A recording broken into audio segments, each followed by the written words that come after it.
Welcome back to Revenge Rewind. Today, we're covering a story so twisted, it feels like a Hollywood thriller. It's a tale of a sister's ultimate betrayal, a forged will, and a secret hidden in an old coat pocket that changed everything. If you hate greedy people, you're gonna love this. Stick around, because the ending is pure, unfiltered justice. I, 32, was always the black sheep of the family because I chose a career in social work instead of corporate law like my sister, Sarah, 35 was.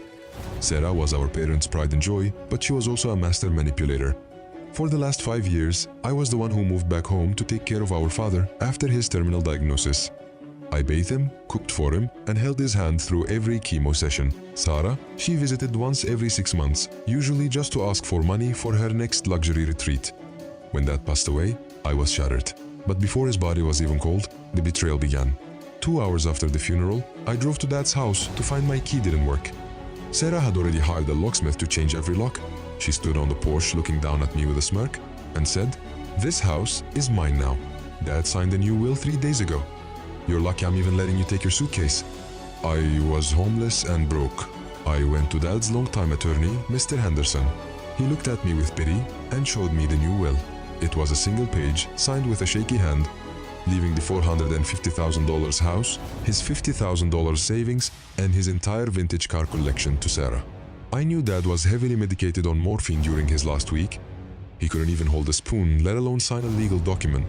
But without proof, Mr. Henderson said his hands were tied. I spent weeks in a cheap motel, going through the few boxes of Dad's things Sarah threw out. In the lining of Dad's old military jacket, I felt something hard. It was his old Nokia flip phone. Dad was old school. He recorded every phone call because he was getting forgetful. When I charged it, I found a recording from the day the will was allegedly signed. In the recording, Sarah is screaming at Dad, calling him useless and demanding he sign the paper.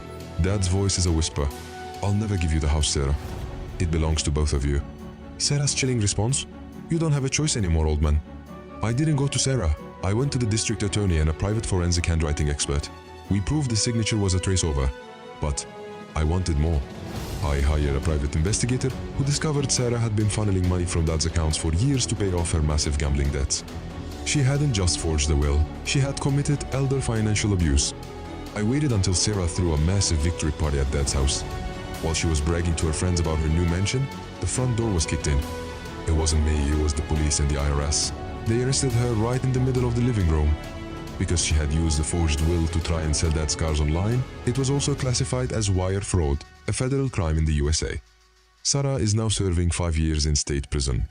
The house was sold, and because of her crimes, her entire share was seized to pay back the estate and her IRS fines. I used my inheritance to buy a small cottage and donated the rest to the hospice that cared for my father. Sarah wanted it all, and now she owes nothing but a prison jumpsuit. That's what happens when you mess with Revenge Rewind. Was this revenge satisfying enough? Let us know in the comments. Don't forget to hit that bell icon so you never miss a story of toxic people getting humbled. See you in the next one.